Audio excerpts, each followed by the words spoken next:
The following is a presentation of iRacing.com Motorsports Simulations on LSRTV, the voice of sim racing.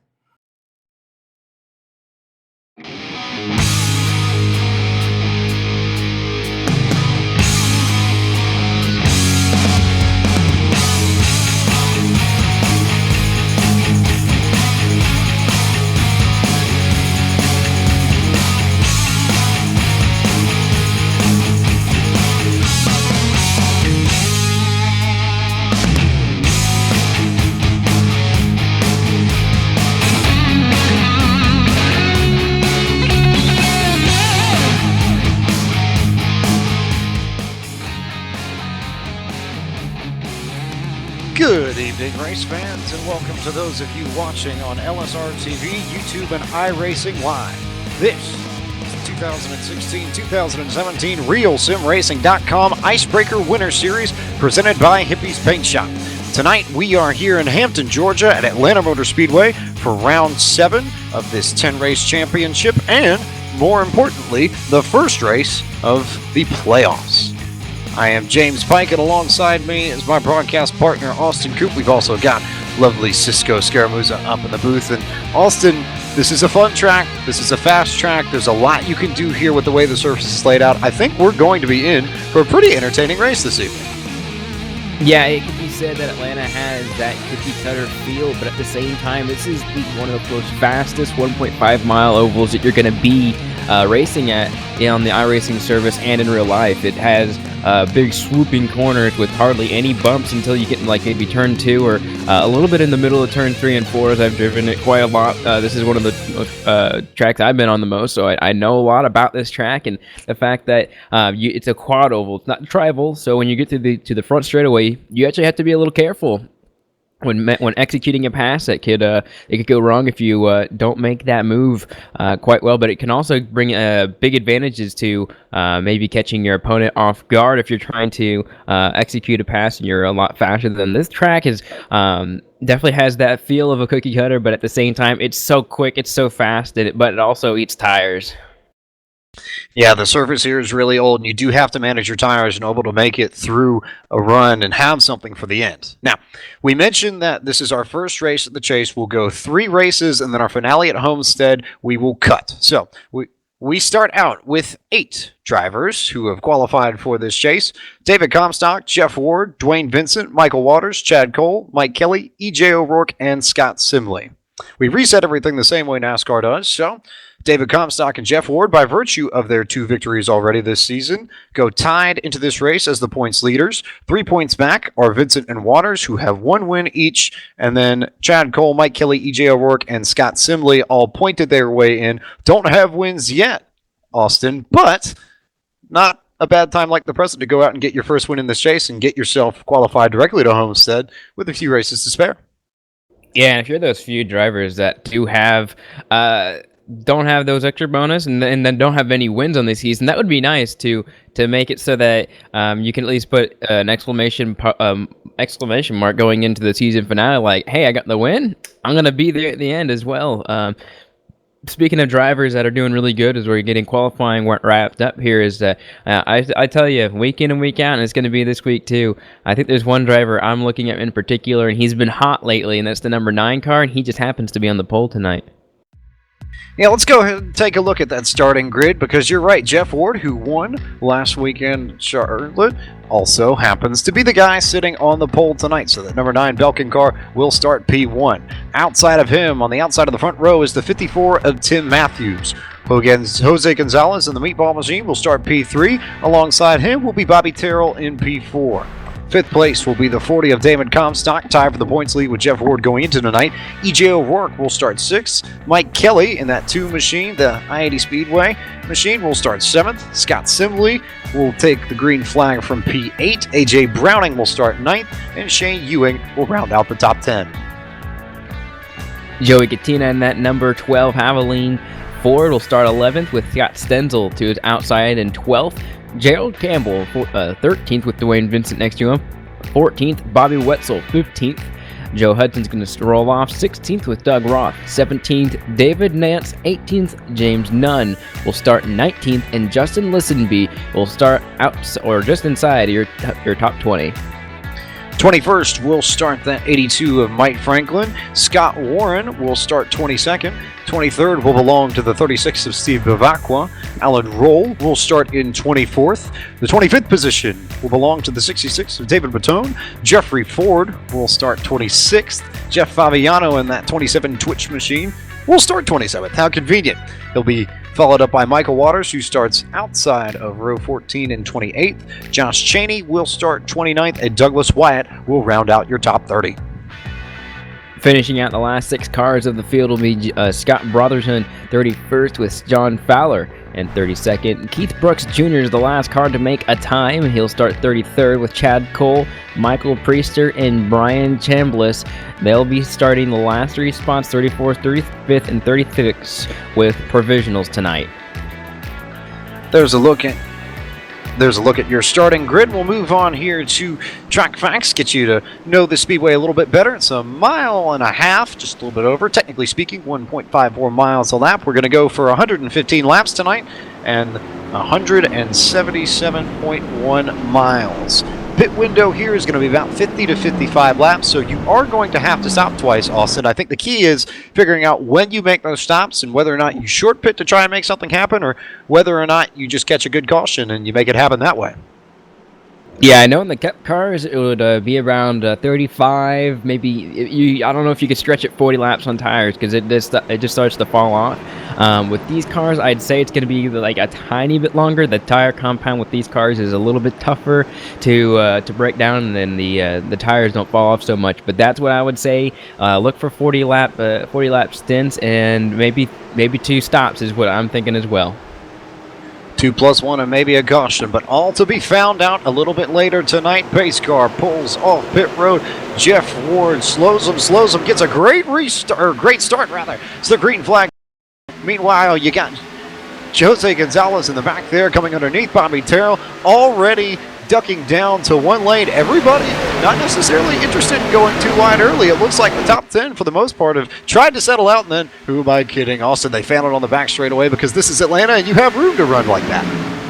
Oh yeah, tons of space. Like I said, a pre-race is that the fact that this track is pretty wide, and you're going to have a lot of time to do that. I'm looking at number 2 of Mike Kelly, who was trying to make something happen. Actually lost a spot there on the start, and he's going to have to try and figure out how to get that back, as well as a lot of other guys. Something I really like about this track, and you're going to see it very early, is you're going to see so many different and diverse lines, and some people using the entire track more than others, and they're going to come in and come out as you speak. Battle for third starting to rage on between Jose Gonzalez and Comstock. Those are guys that are in the chase, and they're looking for as much as they can get, and you're seeing a good battle behind them. It's a little bit of a pack there for the top 10s. 1 car off into the grass way in the back there. We'll see if that causes any trouble. Looks like we'll be able to go clean.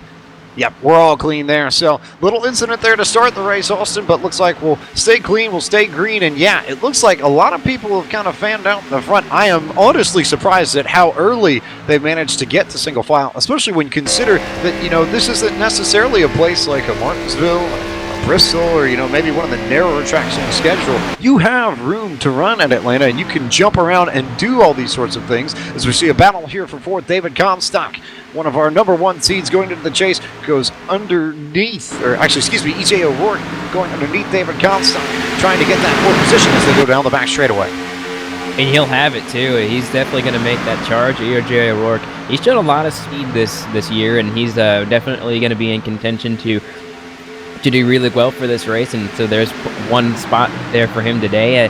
Actually looks like 2 spots for him, so he's got 2 spots already in the first 5 laps. So that bodes well, but of course that also puts the fire on whether he's got a short run mentality or a long run mentality. Here he already goes for another spot. This is going to be for 3rd, and this one was a lot easier than the last one. I think he already got to his back bumper before he got to the back straightaway, or between turn 2 and turn 3, I should say.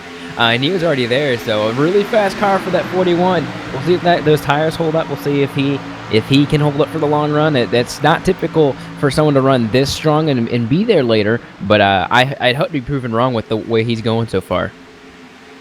Yeah, EJ O'Rourke, the quick mover early. In a lap and a half, he picks up 3 spots, started 6, goes to 3rd already. So keep an eye on that 41 car as we go through the run. Jeff Ward still out in front by 0.2 of a second. Meanwhile, just a little bit further back, you've got that meatball machine of Jose Gonzalez. He's under fire for David Comstock, who goes to the top side. It's your first 2x2 battle here as they go bumper to bumper through the corner. Early times, but never a bad time to pick up positions, Austin. Yeah, and they've been going side by side for the last lap or so. So these guys are not exactly where they want to be. This is a track where you like to drive wherever you feel like. You like to use the whole track. So running side by side, albeit for the guy on the top side, it's not so bad. But for the guy on the bottom, it does start to really eat your tires. That's why these guys get so single file so quick. And you're going to see those guys up front. They're going to really start to pull away. I will say we have had a change of lead. It just happened. Jeff Ward did lose the lead to Tim Matthews. And once he got by, Tim Matthews just flew off. So new leader, Tim Matthews in the number 54 car. Matthews already stretched it out by about 4 or 5 car lengths as they go to turn 3. And guess who's coming for that second spot? EJ O'Rourke underneath the 9 of Jeff Ward, looking to take P2 away from the pole sitters. They come down the front straightaway. O'Rourke will go early and go easy into turn 1 and clear that 9 machine. So move EJ O'Rourke up to P2 from P6. He's moving quickly in this race, Austin. Oh, and he's already at the back bumper of the 54. And he's going to pass him here pretty soon if the 54 is not careful. Matthews got, he only had a small victory, it looks like, as it seems that O'Rourke, he's on a mission right now. If he can get to the front and do it as effectively that and then start saving his tires, that's the best way to do it. There he goes, right on the inside into turn 1. He's going to make the pass, and I don't know if the 54 is going to make up a big contest, and it looks like he's going to clear him right out of 2. New leader again, the 41 there. EJ O'Rourke to the front on lap 10 around Tim Matthews. I wonder how hard he's pushing the car at the moment, or if he genuinely just has the fastest car in this early part of the run. But EJ O'Rourke in that 41 Gary Mercer Trucking Chevy Camaro has come flying, and he will collect his first lap lead of the night. That bonus point could be crucial, especially if we get towards crunch time at race 9, and he, maybe needs a few points for the chase. Though I have a feeling, Austin, that if you're EJ O'Rourke, the easiest way to take care of this and the easiest way to make sure that you're in a good position is if you just go out and you win the race right off the bat. Oh heck yeah, and that's what every driver, that's what all the drivers in the chase, that's what they want us. That's what they want to see at the end of the day, that they could win this race, and then they don't have to worry until they get to the finale. And then for the next couple of races, they can sit back and not relax, but definitely run just an easy pace, like be in the top 10 if they can. But if they aren't, it's not a big deal. They don't have to stress, and then they can start practicing for the finale and get that worked up, and they can slowly get into that. But EJ O'Rourke's not completely out of the woods yet. Tim Matthews is making a small resurgence coming back, and he's not letting him get away, and that's something as a leader. If he wanted to back down a little bit and save and maybe cool off those tires, he's not going to be able to do that. So he has that 54 behind him, giving him a lot of pressure. So that's going to be a good battle. It's not completely over. He may start to pull away just a little bit, but I think he's not out of the woods just yet. Watching everybody kind of fan out and start picking their different lines. You're seeing everybody here in the top 5 kind of moving around a little bit.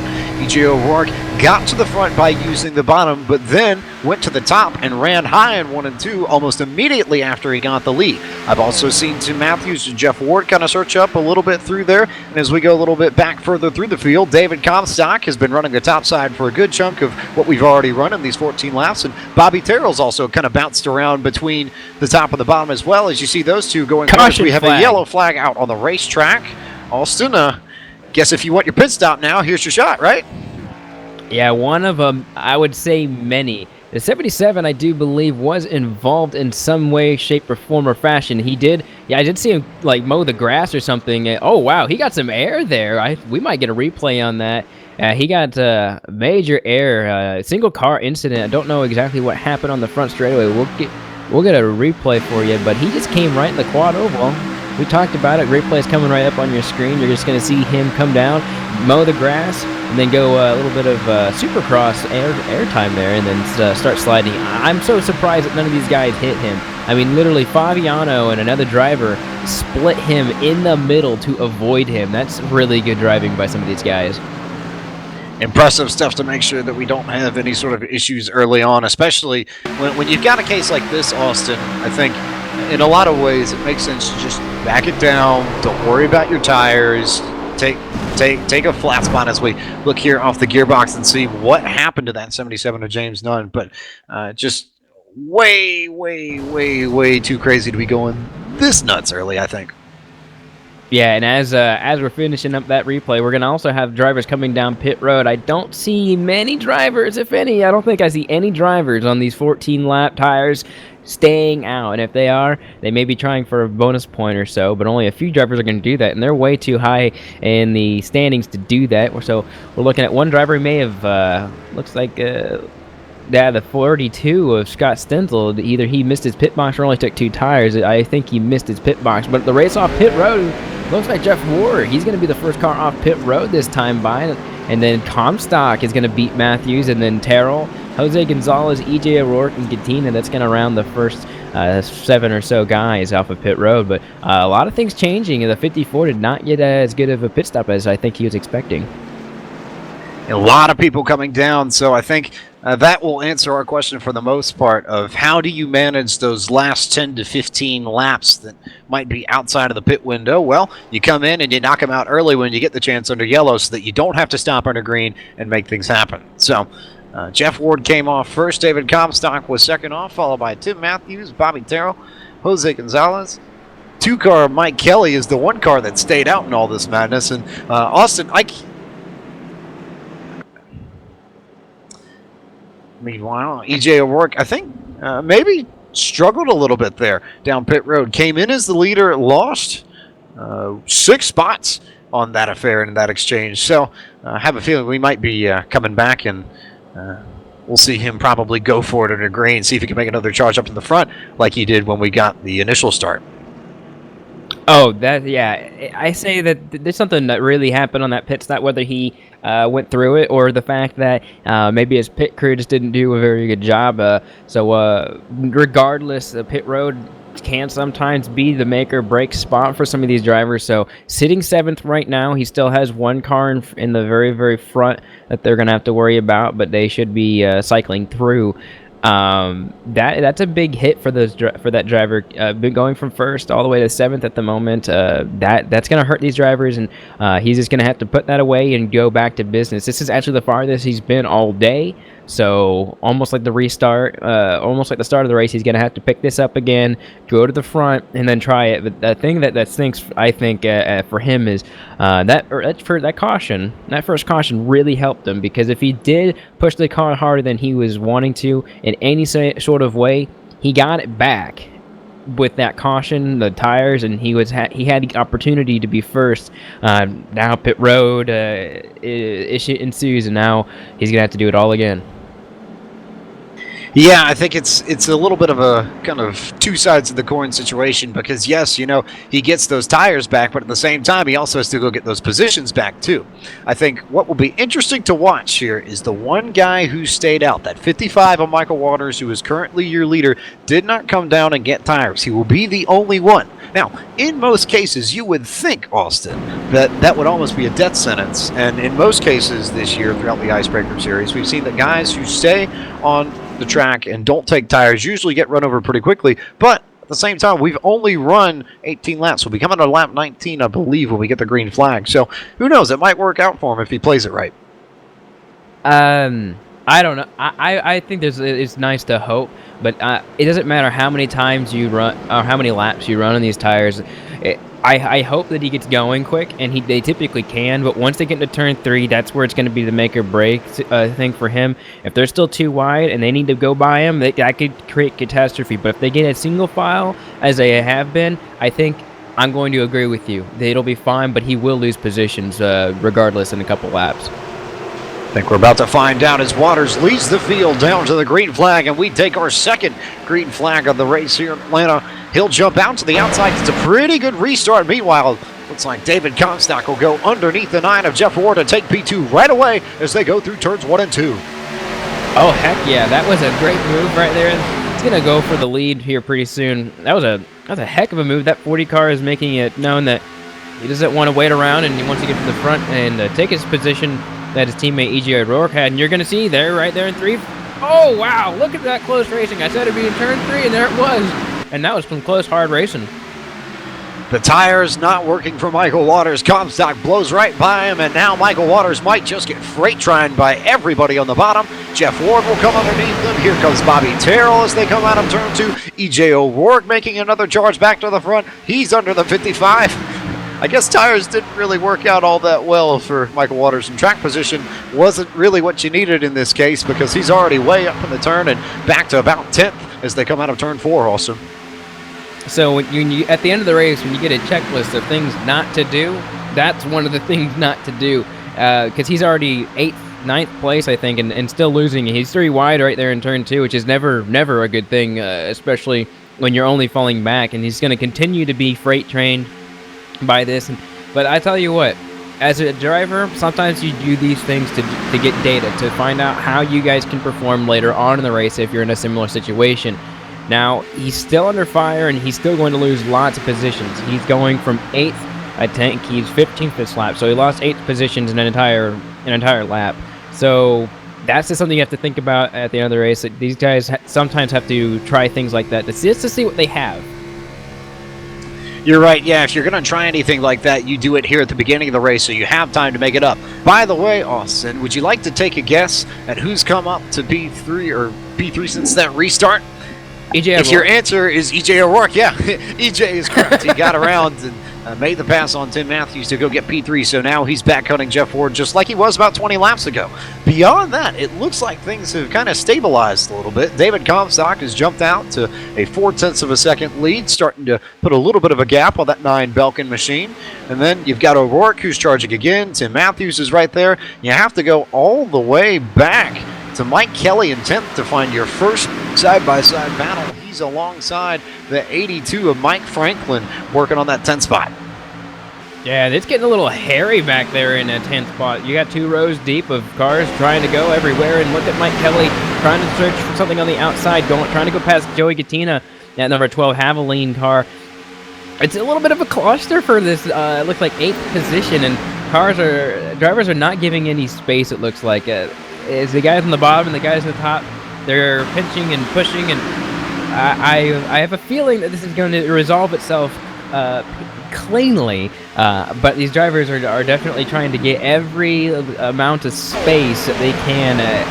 That 2 car, you try it out on the bottom and then try it on the outside here on Gattina, and I think he's going to be able to execute it this time. But at a track like this where the bottom and the top are so good, but the middle's the best, sometimes you feel like maybe pushing somebody just a little bit more to one side or the other, depending on when you are, to get that little advantage.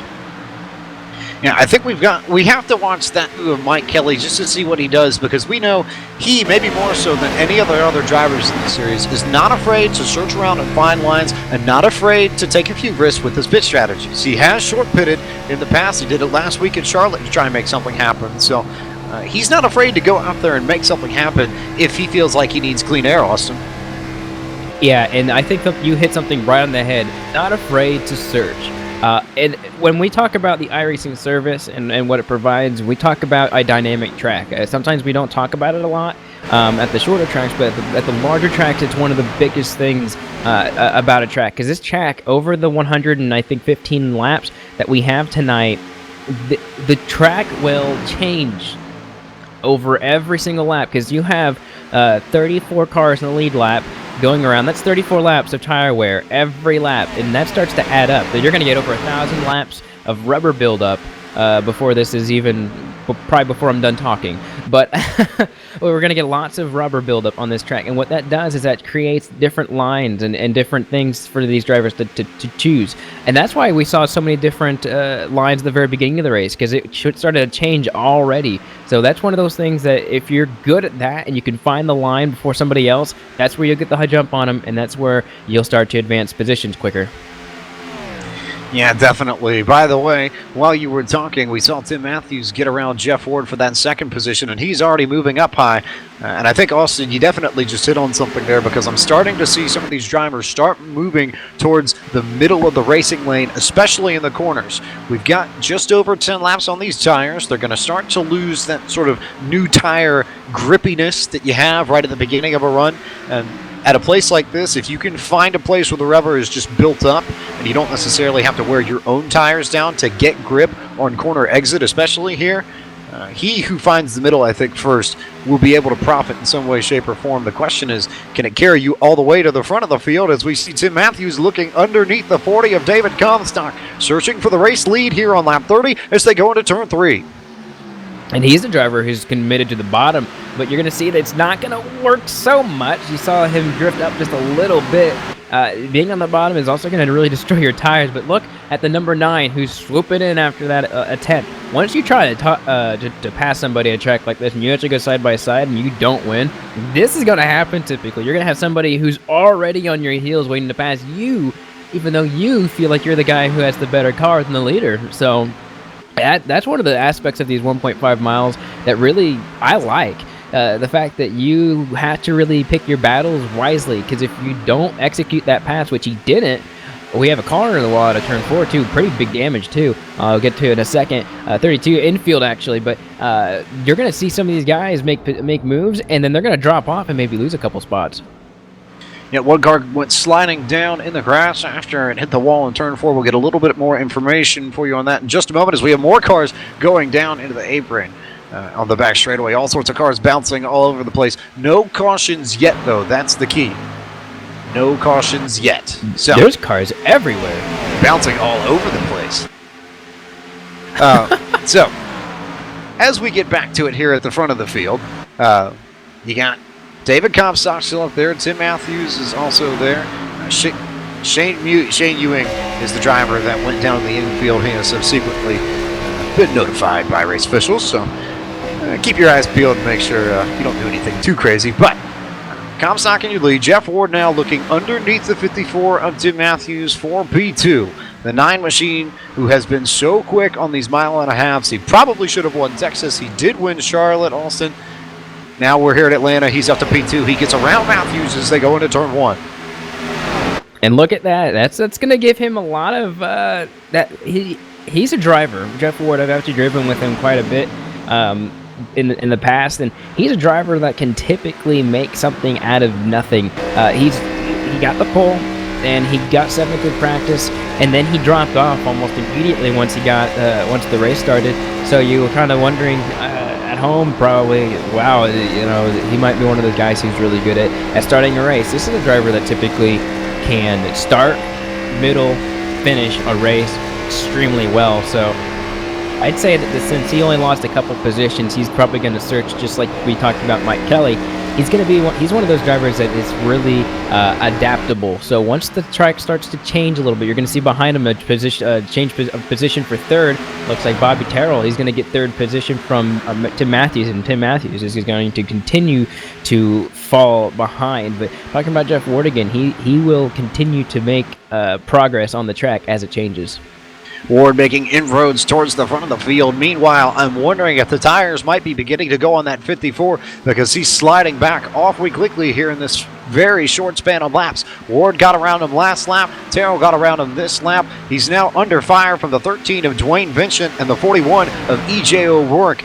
You have to be careful, I think, and if you're Tim Matthews, you almost might need to start searching for a line that better suits where your tires are in the stage of a run, because if you try and push them too hard, you're going to be toast, and he might slide back from this pack of cars. Carries everybody from about 3rd to 7th way back into that mess, back around 10th, which is almost a quarter of a straightaway behind, Austin. Oh, yeah, and I was going to say something about that. We were talking about drivers having issues, and we didn't know exactly where we were going. I had a little bit of an awkward moment on the broadcast because we were trying to follow every single little battle as you're watching Dwayne Vincent eventually now pass the 54 of Tim Matthews. I think it happened to be that Mike Calley got blocked all the way to the wall on the inside line, and then when he came back up, that created quite the checkup on the inside, and it does appear that Mike Kelly is actually leading that second little group there right in front of AJ Browning. But that was the reason why we're having such a big break between the two groups. A lot of aggressive driving in the middle of the pack created that. And oh, speak of Mike Kelly, he's inside on the outside wall, huge damage. He's basically done. And I don't know how that happened, but I just saw that number 2 car side over side and turning out into the outside wall.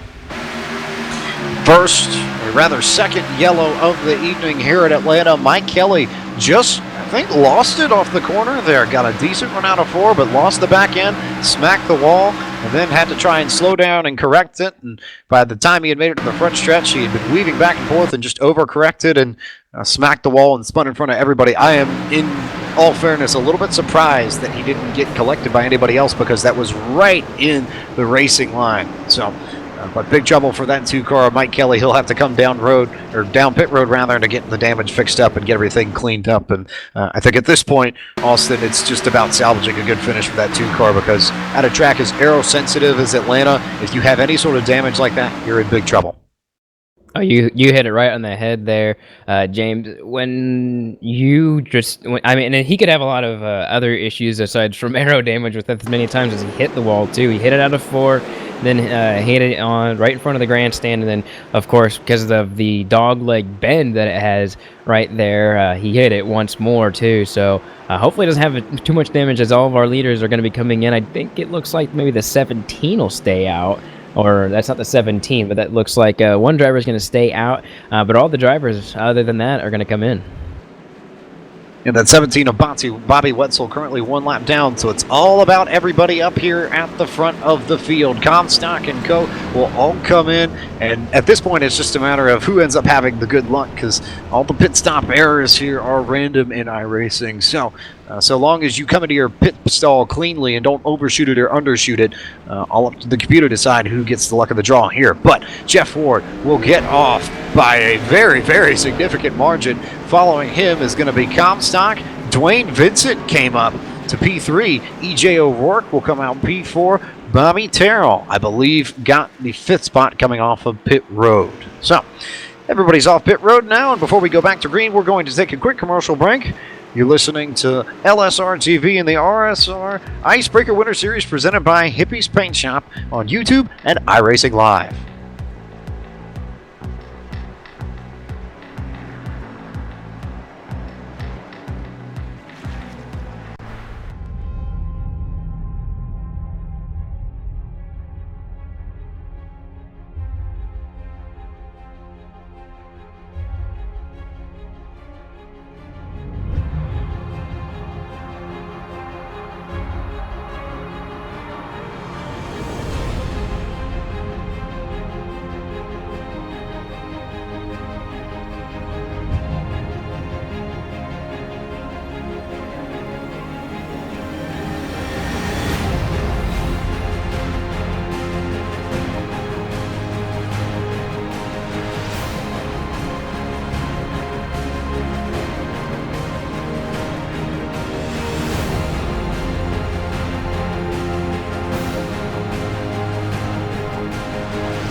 So cool, yeah. Nate, what are you working on at the moment? So I'm working on the animation for the game. We're working on getting pit crews fully developed, and that involves a lot of moving parts. So I'm going in and making sure that each moving part can dovetail smoothly into the next one, so that when you pull in for a pit stop, it looks like the real thing, as opposed to a bunch of jumbled pieces that suddenly stop and then go and stuff like that. Yeah, that's so cool, but why aren't you working on the tire model? Nothing?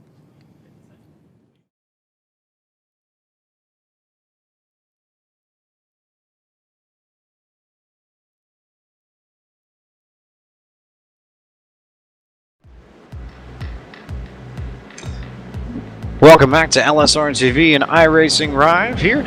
It's the Real Sim Racing Icebreaker Winter Series presented by Hippie's Paint Shop live from Atlanta Motor Speedway. Just coming off of our second caution, Mike Kelly had an incident off of turn 4, caught the wall, and ended up turning that 2 machine in front of the field, but we have regrouped, we have regathered, and Austin, we are half a lap away from taking the green flag. Yeah, and to go back and talk a little bit about that caution and what it means for that Mike Kelly machine. Basically, at this point, what it means for Mike Kelly is he's got to win sometime between now and the finale. So for that driver, he's got to really make sure that he wins one of these races coming up in order to make his bid for the finale here coming up in a couple weeks. Looking here for our third restart of the evening as that Mustang pace car makes the hard left to pit road, and Jeff Ward will lead them to the green flag on lap 44 and gets another good restart. That 9 car has been able to jump out pretty solidly all race long. David Comstock back in P2. Dwayne Vincent at his highest point of the entire race up to P3. P3 now after starting 14th. He'll get around E.J. O'Rourke as they go through turn 1, and that Parker Store machine, who we know is so good in this league, Austin, is on the hunt and on the prowl once again. Dwayne Vincent, I think, is one of my most favorite drivers to watch because he has a lot of finesse in how he gets up to the front, and once he gets there, he typically stays.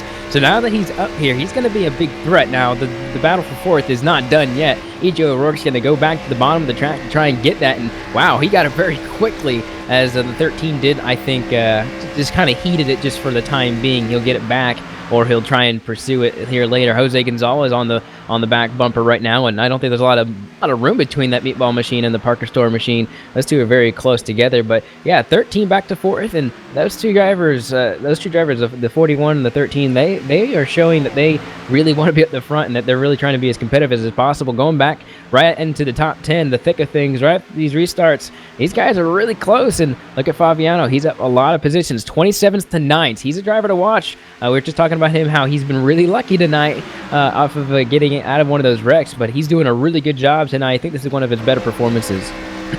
I think my big question is what has happened to the 54 of Tim Matthews on this restart in particular. Qualified in 4th, is going to be all the way back to, I believe, the 9th position here on this lap, and fading still because he's trapped on the high side. He's been passed by Bobby Terrell, AJ Browning, and the 20 machine got around him. Now Fabiano will clear him as they come off of turn 2. Austin, what do you think's going on with that 54 Camaro? It could be that he took like maybe a gamble on this pit stop, and we saw how that gamble went, possibly 2 tires. I know he did come down for service, and he did actually get into his pit stall. Whether he took 2 or 4 tires, I'd have to assume that he took 4. But it's also possible that he may have drifted so high up the track that he has the marbles on the car. With the dynamic tracks, we also have a lot of marbles that'll start to drift up the track. And if it's at a place that these guys haven't been to, let's say it's only in that 3rd groove, it's a little bit higher, those marbles will be there. It's not like they're at a set point in these cars. So right now, what he needs to do is just kind of get refocused. Even if he loses a couple more spots, just get refocused, because he was doing so well earlier. Now he has to basically block so he can keep his top 10 status at this point. And right now, he's just got to make sure that now he has some room in front of him and behind him. Just get right back, get those tires all situated, get back to where he needs to be, and find a line that starts to work, because whatever he was doing, it's not working. Yeah, I think you might get a little bit of breathing room here because Justin Lisenby has come underneath the 12 of Joey Jettina for, I believe, the 10th spot. So that side-by-side racing will give Tim Matthews a little bit of breathing room, a chance to catch himself, set his line, find what works for his car now, because especially at the beginning of runs and right after restarts, it's so hard to sort of establish yourself and establish your groove and get in the rhythm, especially when you're under fire like that. So I think Tim Matthews will take that sort of time, as it were, out there. It's as much breathing room as you're going to get in a car that's going 180 miles an hour out of the corner here. But then again, Austin, hey, that's Atlanta. Oh yeah, I call it like one of the speed demon tracks tonight. But I think something we need to look about right now is the lead between Jeff Ward and Comstock. They're side by side. Comstock on the charge, trying to get that lead back from Jeff Ward. And I'll tell you that number 1 pit stops it's done a lot for Jeff Ward tonight. But it cannot hold Comstock off for too much longer because he's on a trial. But look at the crossover. He's trying to get back under him, and he's almost there. Almost had the fender on him. He might try and go for it in turn 1, but Jeff Ward will have to concede the position to Comstock here. And I think Comstock, he's got such a good car today, I think he might just start pulling away. What should also be noted is that going into turn 1, Ward had to overdrive the corner a little bit because he came down on the bottom and ran the bottom on the front straight. So he shot up to the top when they got into turn 1, and that cost him about 2 or 3 car lengths. And now all of a sudden, David Comstock is going to be able to lead a lap here, get a bonus point, stretch his lead out from under a tenth to almost 4/10 of a second. So big help there to Comstock. I think he'll take that. He'll take the breathing room and try and settle down and settle in a run. And all of a sudden, it looks like a good chunk of the guys behind him have decided to do the same. We've kind of hit that point. We're starting to get towards the middle of the race, and everybody's just trying to get a feel for what their car might do under a long green flag run, and especially in the middle of a run, because we get down towards the end of this race, you don't necessarily have time to search for these things. So it's important to gather some sort of idea now about what your car will do once we've hit, 10 laps into a run, 15 laps into a run. Because if we get a late race caution, you could very well see the same kind of situation pop up again when we're racing for the checkers. Yeah, and if we do see green flag pit stop or green flag, let me start over. If we get a good green flag run, yeah, you're going to see these guys start to get comfortable where they're at, and I don't think the track is going to change a lot more within the next 20 laps or so. Right now we're in the part of the race where the cars are going to react to the track basically the same way to the end. It might change a little bit, but not a whole lot. As you're seeing the top 5 look just a little bit different. Looks like that meatball machine's going to make a little bit of a charge for that 5th spot right over Jose Gonzalez. And I would say from a driver's perspective, if the bottom doesn't work for you, you can always try the top side. And even though you might not get as much time, it's a little bit more comfortable. Now, if you want the fast and good and best route, you'll try and do the bottom route. But what you're seeing a lot of these guys do is they're not going to the very bottom anymore. They're going basically to the second, maybe first and a half lane, and that's giving these guys a lot of speed, but it's also being able to have these guys conserve their tires quite a bit. And that's what you were just talking about, seeing how you can get to that last point in the green flag run, or seeing how far you can go and make these tires work as good as they can. Maybe try and stretch it out a little bit and work some pit strategy. But in the meantime, we've got some new faces in the top 5 now. Bobby Terrell just got around Jose Gonzalez, as you saw on that last lap, to go up to P5. Dwayne Vincent is up in P4. Highest he's been all race long. EJ O'Rourke is back up there fighting, and Ward and Comstock have been there too. But just kind of going back through the top 10 here, Jeff Favignano has also made the charge from 27th to 7th. He's got that Twitch purple Camaro hooked up and under fire now from Tim Matthews, but have to give a call to Fabiano here because 20 spots in this series is not easy to make up no matter how you slice it. Yeah, and there's a lot of people at home watching the broadcast who follow Jeff, and this is what they've been looking for. I think this is one of his, I said it not too long ago, one of his best performances, so I think it's good to give him a shout out. I think this is one of the first times he's really gone out to do something like this, a broadcasted race with a league that's really competitive. I've actually raced with the RSR guys before, and I can tell you that running as good as he is doing is not as simple as it looks. So top 10 run, if he can keep that tonight, I think that will be really big for this driver. Yeah, he's not the championship, but at the same time, he's giving himself a lot of momentum for future races. He's also giving himself a lot of confidence. As as soon as we talk about him, he did have a little bit of a mistake there. He went really hard into that corner trying to get Tim Matthews. He's going to lose another spot right here, but we'll stop talking about him here in a second, guys. But just want to give a note that he is doing very good. He might lose his top 10 status here, but still making big moves towards this top 10 run. You're right, Austin tried to get underneath Tim Matthews and just force it down into turn 3. Didn't make it stick, so he had to slide up the track, and he ceded the position to Tim Matthews, and he also ceded a spot to A.J. Browning. So Favignano will go from the 8th spot to the 10th spot when we come back here and cross over for lap 61 of 115 to be run tonight. So back up here at the front of the field, you've got Comstock, you've got Ward, and you've got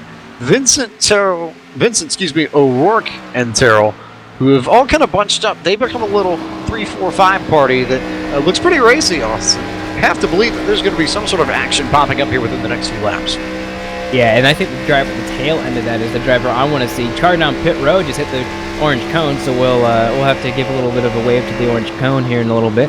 But Bobby Terrell, he's been a guy on a mission, I think, on this for the last restart. He had a 4th place starting position and then went way back, and now it's coming back to the front. And these guys in front of him, they've also done similar. The 2 guys in front of him have gone through a little bit of adversity through this race too. Dwayne Vincent starting 14th, now 3rd, and then EJ O'Rourke becoming the leader, having pit road issues, hasn't really rebounded from that, but still in a really good position. Bobby Terrell has some really tough competition in front of him. The 2 guys in front of him are really good drivers, and then continuing to the 2 guys in front of him, Ward and Comstock, they are also doing a pretty good job as well. And there's the caution flag. We had a lot of running towards the back of the pack that was starting to get really dicey, and it appears that the 66 ran to the wall and blew his engine.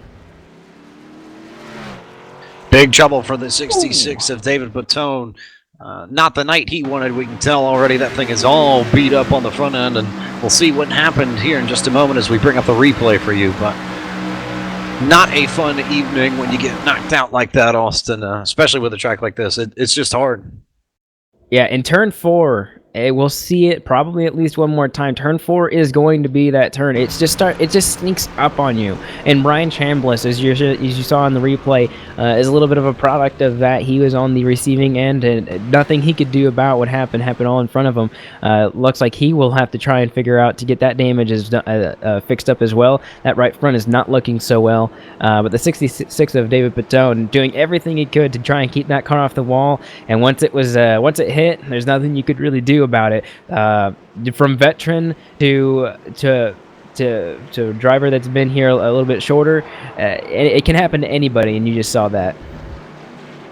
A lot of trouble for the 66 and other parties involved as well. But once again, everybody coming down. Fresh tires seem to be king and key here at Atlanta. And David Comstock will lead the field down pit road for another, what I would presume to be 4-tire stop. Though, Austin, I don't think it's crazy to think that given that it was so small of a run in between cautions, we could see someone take 2 tires here.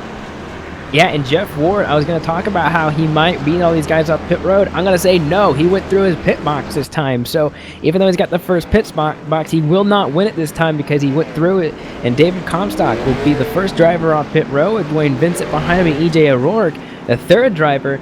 That's a huge hit towards Jeff Ward because he was able to retain, or not retain, but get the lead back on all these pit stops because of that number 1 pit stall. And he still comes out 4th. So that's a huge blow to these guys, as he's not really the guy who's extremely good out of the gates. So that number 19, they've got a small hole to outdig him for themselves. I will honestly say that I am surprised that Ward didn't take that big of a hit in everything, because it could have very well been bad news bears very quickly. Nice thing about the number 1 pit stall. But yeah, that is the big thing about the number 1 pit stall, is that you can make mistakes like that, and that's why it's so important to get on pole. So, while we are here under yellow, figure it's time to take a mid-race break. And that tonight is brought to you by iRacing, the world's premier online racing game with professionally organized racing from NASCAR, IndyCar, IMSA, and more. It is David Comstock who has been one of the class drivers of the field that leads us here on lap 66. Dwayne Vincent has continued his climb through the standings. He's now up to P2. That's as high as he's been all evening. EJ O'Rourke has been in the top 5 all race long, currently sits P3. Jeff Ward had the pit issue, but still in 4th. Bobby Terrell, that 14 muscle boat machine, currently sits in the 5th position. 6th belongs to the meatball machine of Jose Gonzalez. 7th belongs to the 20 Toyota of AJ Browning. Scott Simley currently holds the 8th position. Tim Matthews in the University of Kentucky Camaro runs in the 9th spot. And Jeff Fabiano in the 27 Twitch machine rounds out the top 10. Joey Katina in 12th, or in that number 12 car, is 11th. That's where he started. So up and down day for that number 12 car, but still there. Shane Ewing, I'll call him the grass cutter today. He started 10th, went all the way back after having that issue in the quad oval.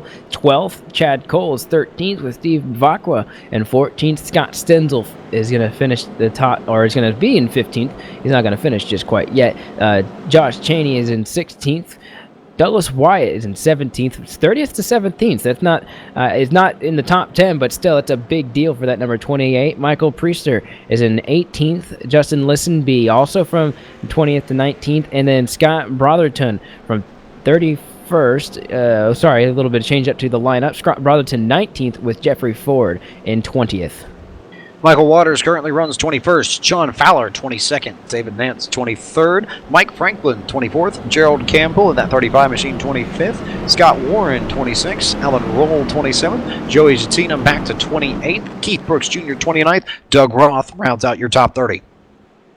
And the last 6 cars there, Bobby Wetzel finally got his lap back. He's 31st. Brian Chambliss just in that accident, 32nd, still in the lead lap. Then you got Joe Hudson, 2 laps down. David Patone, 3 laps down. Probably not going to be back out on the track with a blown engine. And then James Nunn and Mike Kelly are 35th and 36th respectively.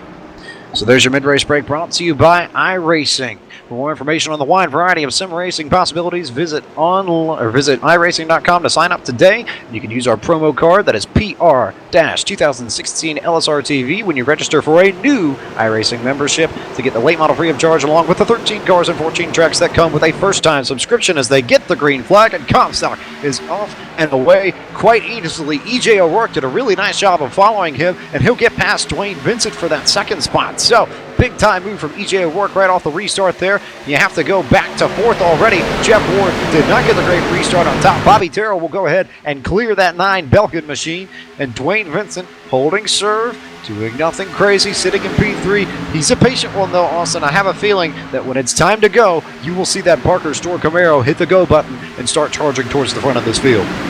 That outside line probably got the worst restart it's got all night. So EJ O'Rourke definitely did get on the gas a lot better than Dwayne Vincent, but I think it wasn't just Dwayne Vincent in that outside line. I think it was the guys behind him too.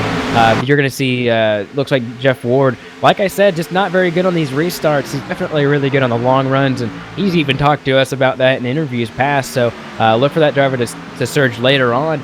But that outside line did not get the restart it was looking. But look at Jeff Ward right there on the outside, making it work. Right on the outside, he's going to regain 4th here on the outside. We haven't seen many drivers be able to do that. He's actually going to be able to clear that. And look at the little bunch up behind them. There's going 3 wide right into turn 2. That doesn't typically work. And the 27, the 55, they are still 3 wide going into turn 3. And it's going to a little bit of a subdue here with the number 20 of A.J. Browning becoming the victor of that little fight between those guys. But hey, it was a little dicey right there, but they figured it all out, and the racing continues.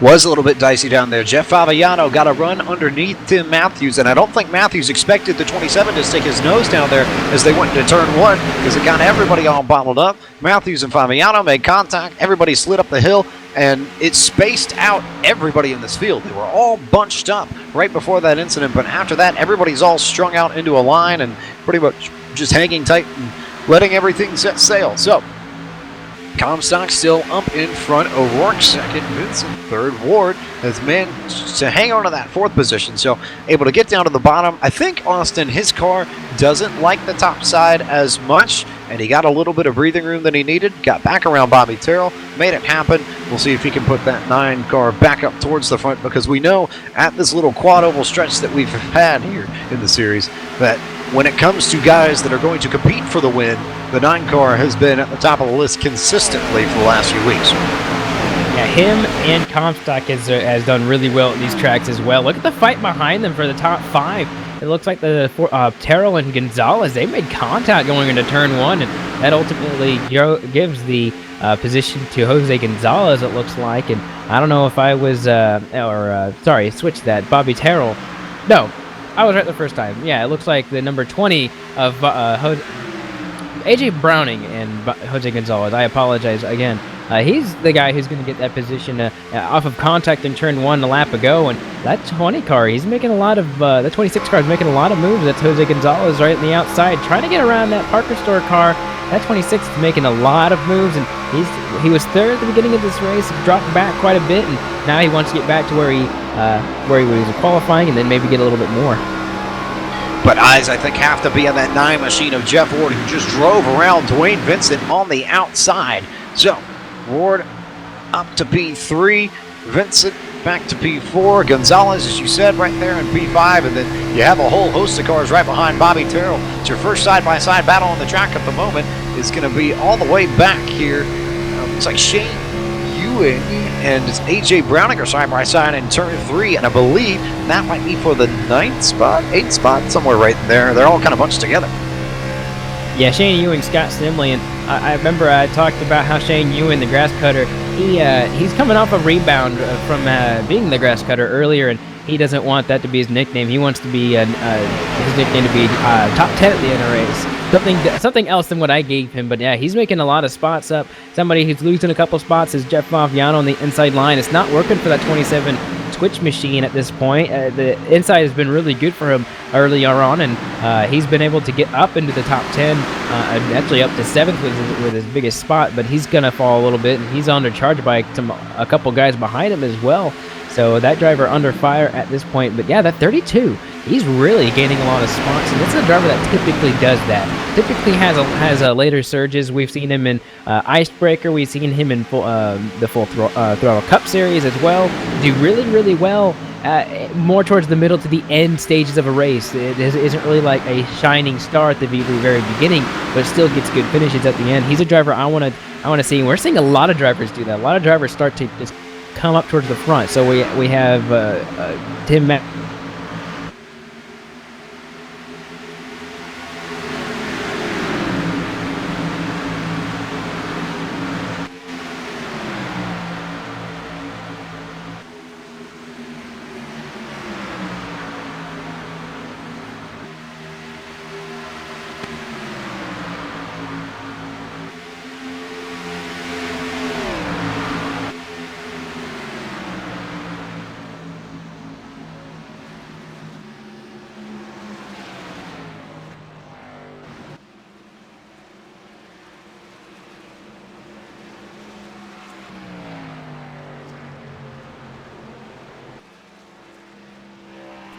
Apologies for the technical disruption there. We're going to try and get your normal commentators back in time. But in the meantime, caution is back out here at Atlanta. The 12 car of Joey Jattina is going to be the cause of that caution. We're going to get a replay on your screen as soon as we can. Replay coming up, and that's going to be the Haviland Ford. Like I said, that's Jattina, and we're going to take a look at the aerial view right here. It looks like it was a big incident coming out of turn 4 right there.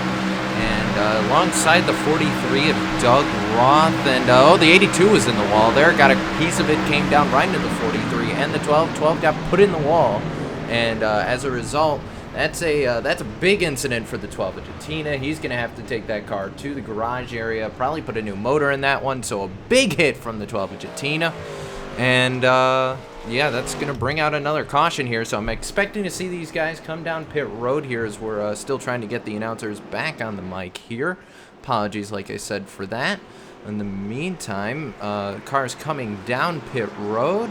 And as they come down here, David Comstock going to lead them down pit road. So they head down pit road, of course, David Comstock, Jeff Ward, EJ O'Rourke, Jose Gonzalez, Tim Matthews, your top 5 as they come down pit road here. I'm going to assume 4 tires is going to be the call here, or gas and go. I guess we'll just have to see, though. David Comstock going to pull into his box right there. Jeff Ward right in front of him. Jose Gonzalez, Tim Matthews, everyone coming down right now. Going to pick up some tires and fuel on pit road still. Right side's up on Jeff Ward. Now the left side's going to go up right here. And Jeff Ward, 4 tires, and Comstock's going to beat him off pit road, so the magic for Ward on pit road just isn't going to work for him. That time he's going to get beaten off pit road, and EJ O'Rourke right in front of Jeff Ward, so Jeff Ward going to lose a ton of spots right there. Actually, he's just going to drop from 2nd to 3rd, but EJ going to pick up some spots there, and he's going to roll out 2nd there, Coop. Yeah, and you have to wonder that number 1 pit stall has helped him so much over the last few cautions. That during this one, you would expect him to come down 2nd and get that. That was a really good battle between those guys. By the way, the number 9 car had such a good battle with EJ O'Rourke. Just got the position, and now he's going to give it back. So 3rd place right now is where he's going to sit, depending on the pit cycle, but. That driver in that number 9, he's had a lot of ups and downs on pit road, and more ups and downs so far. But it's more on the downside the last couple times. Hopefully that pit crew can get things figured out, and alongside Tim Matthews, who's also making a little bit of resurgence here later on in the goings of this race. We're actually the 2/3 mark almost here, Cisco. We just have to imagine that some of these guys that like Tim Matthews, Scott Simley, we haven't talked about him all night. Bobby Terrell, Dwayne Vincent, now Shane Ewing, talked about him but not in good ways, and Chad Cole. We haven't talked about Chad all night. 34th to 9th, and then rounding out the top 10, racing sensation, or YouTube sensation, I should say, Jeff Faviano in 10th place, is having himself a hell of a run this time, and I'm sure that driver wants to keep that. Yeah, he is, and we're going to give it back to James here. We got him back in the booth here. He was out for a quick hot dog break. He's back now, James, and coming off pit road, EJ O'Rourke gained a couple spots there. He's up to 2nd. He might still be handling that hot dog a little bit much, so we'll give him a little bit more time there. It does appear that a couple cars are going to be getting their laps back this time by James Nunn, 3 laps down. He's going to get his lap back, and then John Fowler, he's 2 laps down trying to get their laps back. They're trying to make it so they can get back on the lead lap, and they have fresh cars. There seems like some issues happen for these guys, and they're going to get their laps back this time by, so they'll be 1 and 2 laps down now, prospectively. Looks like Joey Katina and Joe Hudson will now have to fight for that lucky dog position. Of course, heartbreak for Joey Katina. He was started in the 11th spot, was in 10th there for a little bit, and now he's in to be in 31st or 32nd now, having big issues for the night. Drivers who aren't going to have a big issue right now are those 2 guys up front, the 2 Gary Mercer trucking machines, the 40 and the 41 of Comstock and O'Rourke. We talked really good about O'Rourke in the early goings of this race, how he had such a good short-run car, never saw the long-run car, and here's where he has to shine. Jeff Ward behind him 3rd, not the guy with the long-run car, then Tim Matthews, who fell back a lot on that last restart. He's right back into 4th with Scott Simley behind him. That's your top 5, and these guys, they're ready to go again, and you got to imagine I think this is the restart that really starts to bring out who's going to win this race. This is going to be the big restart, I think, to shape the rest of the races. The pace car, Ford Mustang pace car, is going to make its way down pit road. And David Comstock, he's going to lead these guys to the green flag, and there it is, green flag in the air, lap 84 this time by David Comstock. He's going to get just a pretty good run, and those 2 teammates, they do it all so often. They're going to get a really, really good jump, but look at the junk almost behind them. Jeff Ward moves it out of the thick of the woods pretty good, but look at that 68 of Scott Simley. Look at him. He's doing pretty darn good right there. He's passing a lot of these guys, and he picked up a spot there. Yeah, lots of racing all over the place there. Comstock got the lead and got off early in the front. Good EJ O'Rourke and Jeff Ward, and AJ Browning looks like Scott Simley rather, is going to be the big winner in this, up to P4. So I think that's the first time we've seen the 68 in the top 5 all night. Meanwhile, alongside him, it's Dwayne Vincent, just right there, holding on with everybody in tow down the back straightaway. Yeah, and look at that 2 wide. Dwayne Vincent, Tim Matthews, those 2 going side by side. That's not the first time we have seen these guys do that all day, and they are still fighting at it. Dwayne Vincent wants the position so badly, and so does the 54, and they are not giving up any. We're almost to about 30 laps to go, and this is getting down to the crunch time, and we're going to see a car with a long motor up ahead. Not anything these guys are going to be worried about, but definitely something that will start to impair their vision down in turn 1 and turn 3 or turn 2 and turn 3 when he gets around. But now look at Matthews. He's making that outside line work. We really haven't seen that in the top 5 really happen like that. No, wow, look at the block. The 30 or the 68 of Simley makes it so he could not pass him that time by, and that was an effective move that kept him in 4th place, but it's not going to work for long. Matthews is coming. Matthews has got a good car, and I have to believe that high line is going to come in a little bit more on this run. As the tire's starting to fade, you can already see it a little bit. Simply stuck on the bottom. Matthews will be able to hold his speed, hold his line up top, and the 54, I believe, will be credited with the spot when they come back to the line ever so slightly. Whether or not he clears Scott Simley on this lap, though, is another question altogether. In the meantime, David Comstock, surprise, surprise, still up in front. E.J. O'Rourke, P2. Jeff Ward now might be under fire from the 68. It's just a gigantic battle pack from 3rd through 6th. You've got him right there. Scott Simley's there. Tim Matthews is there. Shane Ewing all right there, all fighting to try and get up to the top 5 because, like you said, Austin, down to, I believe, 27 or 28 laps to go here. We're getting down to crunch time. If you're going to make your moves toward the front, they need to start happening, and they need to start happening right now. You know, I was just noticing, looking at Jeff Ward, he was running the bottom. As soon as Tim Matthews started making that outside move, he went to the top. And guess what? He got a lot of speed. So he's going to go on E.J. O'Rourke here in this next couple, maybe this time by. And also look at Shane Ewing. He's on the bottom making it work, and he's now in the top 5 just past Tim Matthews. He's a driver that's kind of like, where did he come from now in 4th place trying to get around Scott Simley? He's taking these guys down pretty quick, and surprisingly, he just came into the picture and already taken 2 spots in the top 5, but not getting them quite so easily on the bottom. But look at Scott Simley trying to make it 3 wide on the outside, and he's got that outside line. That looks like the preferred line, but they're 3 wide. Not exactly where you want to be when you're fighting for a top 3 position here. But look, Jeff Ward will get that spot right here. Ward hangs on. I think everybody just kind of backed out of it a little bit going into that corner. You've got 25 laps to go. It's not worth trying to race like that on lap 90, but maybe, on lap 110, Austin, we might see them go after a little bit more. But yeah, interesting to see how these guys are watching lines. As you see Scott Simley going on the outside as they go into turn 3, looking for that 3rd, so trying to take away from the 9 of Jeff Ward and try and hold his line, hold the run off the corner, see if he makes it stick. They're still going to be side by side. Nobody's going to be able to clear anybody, Austin, and round and round we go, and we'll see if anybody is able to get the edge on anyone as they go into turn 1. These guys are fighting so hard. And then for the lead, look at E.J. O'Rourke on the bottom. He's going to take that lead spot from his teammate, David Comstock. But look, right behind him, the battles are going to keep on going and going and going just because of the nature of this track. And this is what you love to see. The dynamic track brings us in iRacing is that the track is still changing. I thought the track was basically done changing by around lap 68 or 70 even, but as the track cooled down, and then now we have another resurgence, they're not going as easy as they were, and I think you were the first to mention that it's not going to be as hard as the last 10 laps, but some of these guys are driving like it is the last 10 laps.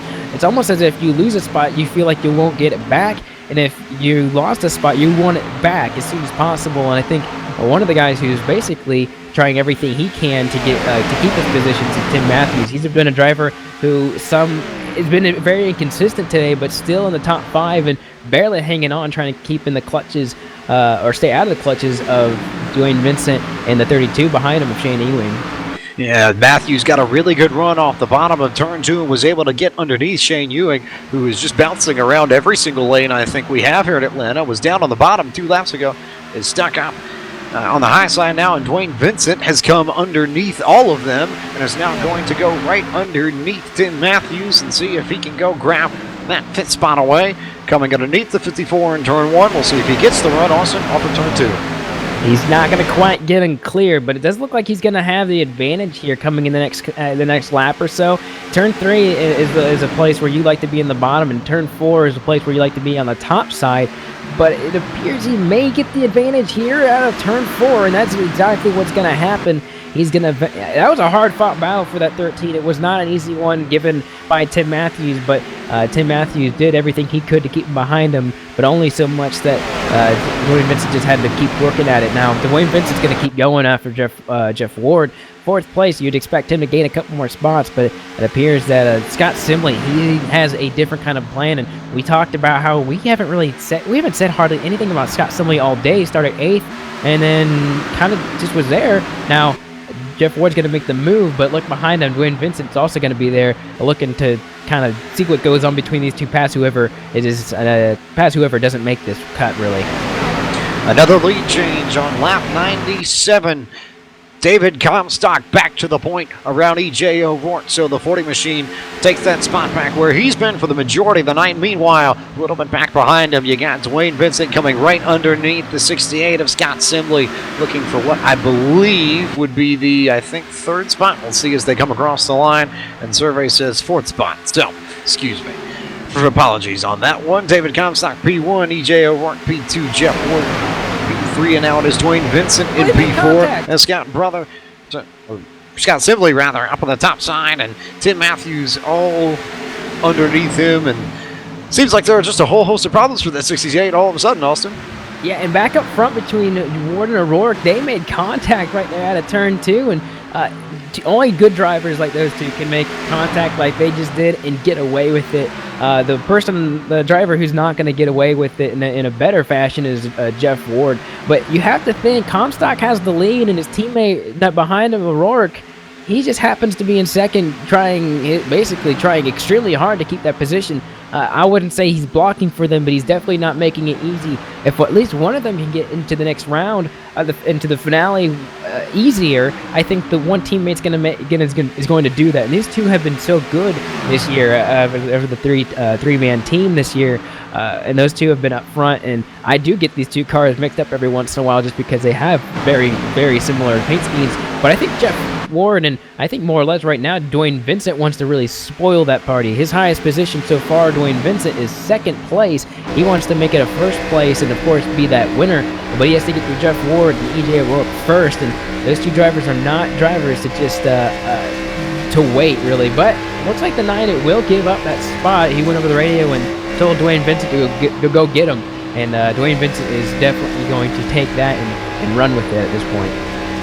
Have to believe that there might be issues on that 9 machine after he made contact with E.J. O'Rourke fighting for the second position, because all of a sudden you look at that 9 car has dropped back what should be 4 spots once Bobby Terrell clears himself.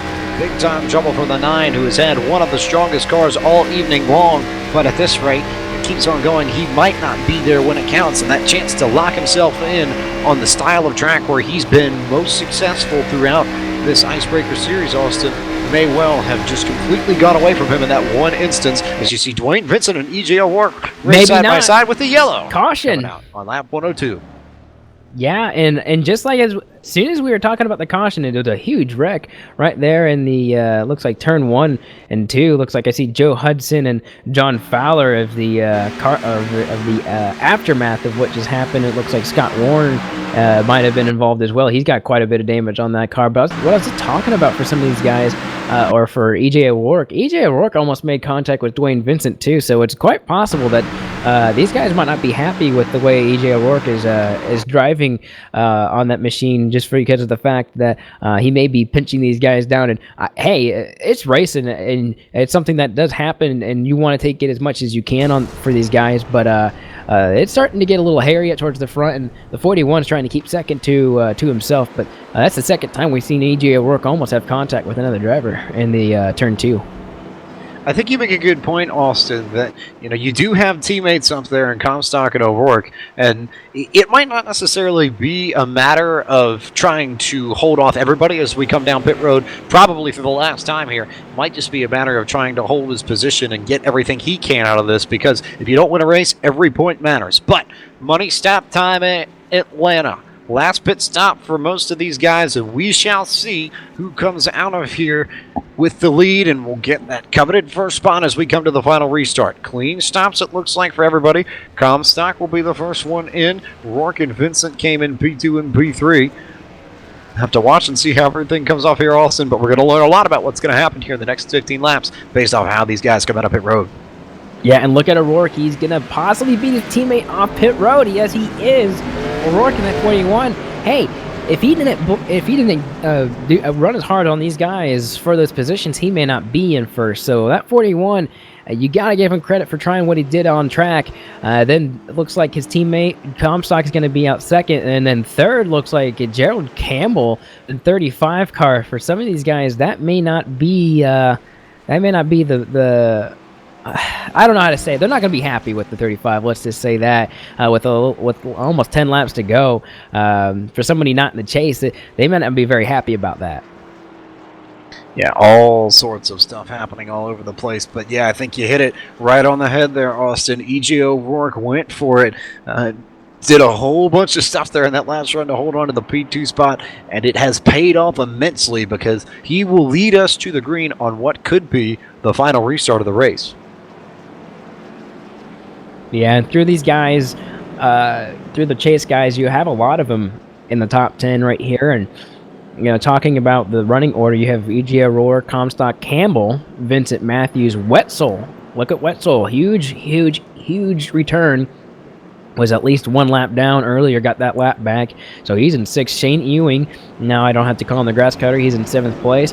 And then Jeff Ward, he's all the way back at 8th. He was cattywampus in his pit box, and now he's going to be 8th place, so he didn't get the best pit entrance nor pit exit. And then Jose Gonzalez is in 10th with Scott Simley, or 9th. Jose Gonzalez, Scott Simley 10th.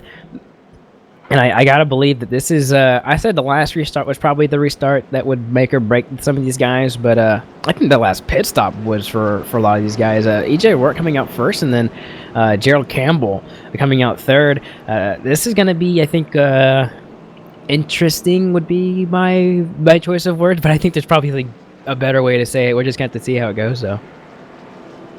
Yeah, we'll reset the top of the field here for you. Once everybody gets settled out, we have a better picture of what the field will look like once we get to the green. But while we have a moment here under yellow, I'd like to take a moment to remind you all that tonight's broadcast is brought to you by Hippie's Paint Shop. Hippie's Paint Shop has over 5 years providing top-quality custom paint schemes for all iRacing vehicles at a low price. Because after all, at Hippie's Paint Shop, the cost isn't high, just the painter. So, I've seen a few Hippies Paint Shop schemes throughout this race and speckled throughout the field. Good friends of the RSR folks, and always like to see what they put out because they can come up with some fun ones also. Yeah, there's a couple actually Hippies Paint Shop paint schemes in the field that actually have Hippies Paint Shops, and they're pretty funny to look at if you're behind them. I think I ran it. There was one in one of our non-broadcasted Wednesday series, and I was behind one. It made me chuckle a little bit. But yeah, go check them out, guys. So here we go. Restart will come on lap 107. 8 laps to go. It'll be E.J. O'Rourke, David Comstock, Gerald Campbell on 2 tires, Dwayne Vincent, Tim Matthews, Bobby Wetzel, Shane Ewing, Jeff Ward, Jose Gonzalez, and Scott Simley in your top 10 as we come to get the green for what could be the final time. You just have to wonder, though, Austin, is this going to be the run to the end or a run to another yellow in 2 laps? All questions that we will find out answers to here in just a few moments. As Comstock tried to jump the restart there, but couldn't quite nail it, and that'll give E.J. O'Rourke a chance to clear him ever so slightly. And O'Rourke will have the lead as they go into turn 1. Comstock will fall in line and sit back in second. All sorts of craziness here as they go through turns 1 and 2, Austin. And at 35, Jared Campbell already losing spots. Will lose a bunch of spots probably off of turn 2. And look at, Bobby Terrell, he's going to get blocked. He can't go anywhere. He wants to go. He's got a faster car, and look at that line of cars waiting to just get around the 35. There he goes. He's going to possibly save it, but he's going to come up, and that all has to do with that 35, and the 35's now losing it. Going to come up in front of the whole field. Huge wreck. Yellow flag out, cars wrecking everywhere in the back, and I have to wonder, 2 tires might have played a factor in that. We know Gerald Campbell had been up towards the front of the field, took a gamble on pit road to make things happen. I wonder if the lack of grip might have had something to do with him losing the car in turn 4, Austin. You're being very nice about it, James, and I think I don't know if I'd be as nice about it because that was exactly what it was. I'll be bad. You be good cop, I'll be bad cop here, and that was not the move that all these chase drivers were looking for. Because some of these guys had really had a big chance. Now that's going to reset that huge run for E.J. O'Rourke. E.J. O'Rourke had the race won, I'd say, off of that restart, but huge junk. I don't know how many cars were involved in that. I don't think I can count on my fingers how many cars were wrecked in that one, but. Not the move that a lot of these guys were looking for, but for some of these guys like Jeff Ward, this gives him another chance to pick up the pieces and possibly make a couple more moves. And same for Dwayne Vincent. Didn't get that good of a restart. The only person who got a good restart in my eyes was E.J. O'Rourke, who basically was going to lead these guys.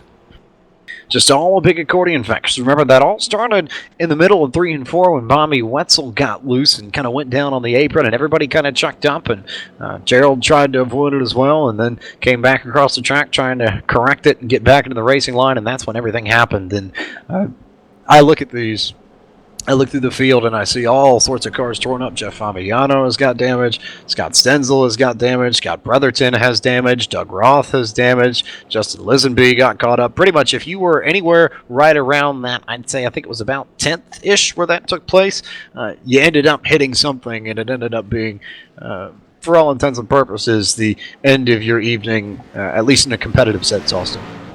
Yeah, I'm watching the replay. I know we had it up earlier, but yeah, basically it created an entire roadblock for all these guys. And when you're going through this dog leg, you basically have the momentum of your car shifting to the right anyways. So if you were to get out of this without being scathed, you were pretty lucky. And I think this is the biggest wreck we've seen on a Monday night in quite some time. I think this entire season, that's got to be the biggest wreck. And a track like this, it doesn't surprise me. But under the circumstances, I think it could have definitely been avoided for all intents and purposes. Nevertheless, we will have one more restart. It will be the final one. And for this restart, let's just talk about the top 5, because I think the top 5s are really the only guys that really have a chance of winning this race. So we have O'Rourke, Comstock, Vincent Matthews, and Ward. Jose Gonzalez may play a factor, but it's all about this next restart because you only have a couple laps. You talk about Jeff Ward. He doesn't have very good restarts typically, and he's going to be one of those guys who has to get a good restart. Tim Matthews, outside hero, starting outside. It's just a lot of different characters up here in the top 5. Where they're going to go. I think the big key, especially at the front of the field, will be how O'Rourke controls the field as they come back to green, and then how Comstock tries to get the jump on him as they get to the green flag. You saw on that last restart that Comstock tried to jump it, tried to get a good run on O'Rourke, and just timed it a little bit too early. He had to lay off, and that gave O'Rourke a chance to jump out by a car length, so that when they got to turn 1, O'Rourke was already there and gone and clear. I think if you're David Comstock, you're replaying that in your head, you're trying to figure out what you did wrong on that restart, how do you maybe alter things, and do you change your approach a little bit so that when we go back to green here, you can get a good jump on this restart, and you have the chance to go side by side with E.J. O'Rourke going into turn 1. Because, Austin, I think if you can hang with O'Rourke as you come up through the gears and go into turns 1 and 2 and stick on the outside and stay side by side, you may have a chance going down the back straightaway, going into turn 3 on that next lap to get the lead, and then that changes the picture for everybody. And you cannot forget, most importantly, that these two guys up front are teammates, and they're probably on the radio together. But when it comes to this restart, and I think the last restart is definitely to prove it, they're not talking. I bet you that they're not talking unless until the last maybe 2 laps. They're not going to be cordial, but they are going to fight or they're going to be cordial, but they're not going to be helping each other out, and because both of them want to win. Both these guys are in a really, really good position to take the checkered flag home and get a pass, get their ticket punched to the finale here tonight. But yeah, these two guys, they've been really organizing the restarts when they've been side by side like that. Nothing that they haven't shown in the past. But when it comes to a restart like this, if you get a restart that's better than one or the other, even if you're on the outside line, it can really help. And I think if the outside line gets a good run, Matthews has a good shot at winning it too. But you can't forget about the inside of Dwayne Vincent and Jeff Ward as well. Also, I want to make a note here very quickly that outside of Tim Matthews, all of these drivers up in the top 5 are chase drivers. So someone will likely lock themselves into the finale at Homestead with a victory. But it's time to find out who that lucky driver is going to be. Pace car pulls off. E.J. O'Rourke goes with a green flag one final time. A few laps to settle it and gets another great restart. Didn't even give David Comstock a chance. Comstock couldn't even get the chance to jump it. And as we go into turn 1, Austin, it looks like O'Rourke's going to be out ahead by 2 or 3 car lengths as they come through turn 2. Yeah, I think I'm going to have to take back my statement on them maybe communicating it. That was a very good restart on O'Rourke's part, and then on the flip side, it looked like the 40 car knew exactly what to do. at that point. And look at the number. Looks like the 26 of Gonzalez. He almost lost it, almost like exactly like what happened on the last restart. But nevertheless, look at the 40 and the 41. They're starting to get closer. And you said there was a two car length lead between those two. It's not that anymore. It's bumpers now. Going to get the white flag this time by, and that gap that EJ O'Rourke had off that restart has come down considerably. Comstock all over the rear bumper of his teammate as they come out of turn 4 to come get the white flag. It is almost a heads-up race to the checkered flag. As they come through turn 1, it'll be O'Rourke that still has the lead. Comstock will go high and try and get a run as they come out of turn 2.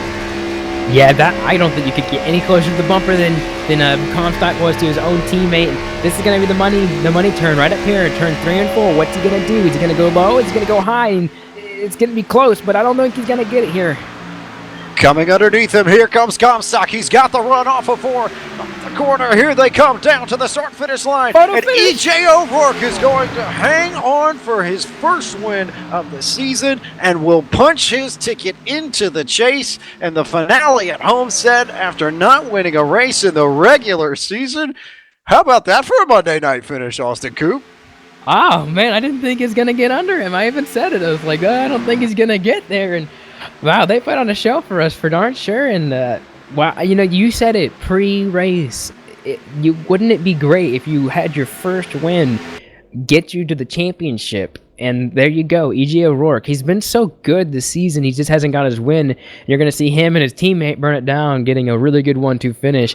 I tell you what, that was heck of a race, heck of a race between these two. And as much as Comstock wanted it, he did give him, or as much as they are teammates, he wanted it just as bad. And I thought he was going to wreck him right out of turn 4 with as close as he got to getting to his bumper on 2 to go. And then with 1 to go, he just got equally as close. So a good, well-fought, hard win between teammates. And if you can get a 1-2 finish like that, watch these guys. If they get to the finale together, they're going to be hard to beat. That's a terrifying thought if you have 2 teammates in that final foursome to make it to Homestead. But yeah, I think you touched on it a little bit there, Austin. Definitely was a intentional move, I think, on some level by Comstock, not to try and rank your teammate, because points mean everything. And you can see the kind of rapport that these guys have in the Gary Mercer Trucking Stables. It's key to make sure that you want to get the win if you can, but you also don't want to take your teammate out and ruin your chase chances for both of you, all for 1 corner's worth of action, Austin. Yeah, and there's always going to be a lot of respect for your teammates, or for your fellow drivers, but then for your teammate, most importantly, there's going to be that respect of knowing that it's a team effort sometimes too, and a team win sometimes is just as bad as good as an individual win. So even though Comstock didn't get the win, he was very close to it. He knows that he has a chance still. He's still very good. We've seen Comstock do so well at these tracks as well. You commented on that earlier during the broadcast that Comstock has been almost the class of the field when it comes to tracks like these. So we'll have a couple more tracks that he's pretty good at as well. And we'll see EJ O'Rourke do a very respectable reverse lap here tonight at Atlanta. Probably fitting that EJ O'Rourke does the Polish victory lap, where the originator of that Polish victory lap, Alan Kowicki, won that fantastic Winston Cup Championship in November of 1992. We're going to take a quick break here at LSR TV, and then we're going to come back and talk to your top finishing drivers. You're watching the RealSimRacing.com Icebreaker Winter Series presented by Hippie's Paint Shop on LSR TV, YouTube, and iRacing Live.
So cool, yeah. Nate, what are you working on at the moment? So I'm working on the animation for the game. We're working on getting pit crews fully developed, and that involves a lot of moving parts. So I'm going in and making sure that each moving part can dovetail smoothly into the next one, so that when you pull in for a pit stop, it looks like the real thing, as opposed to a bunch of jumbled pieces that suddenly stop and then go and stuff like that. Yeah, that's so cool, but why aren't you working on the tire model? Nothing?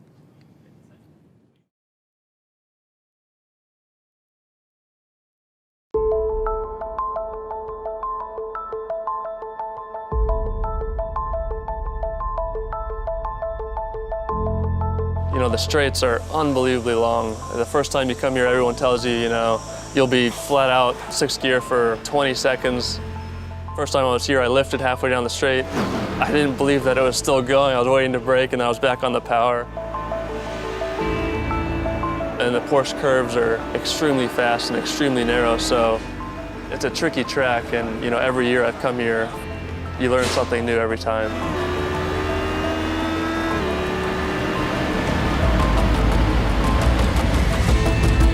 Le Mans is so fast. Wherever you accelerate, you are over 150 miles per hour. Going there, I realized everything you have done before was nothing.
Welcome back to the Atlanta Motor Speedway, where EJ O'Rourke has claimed victory right over David Comstock and Dwayne Vincent here at the very end of this one. It came down to a last moment restart here, and we'll go down your full field rundown presented by Hippie's Paint Shop, and we'll go down the order. EJ O'Rourke, he won the race tonight right before his teammate got to the line.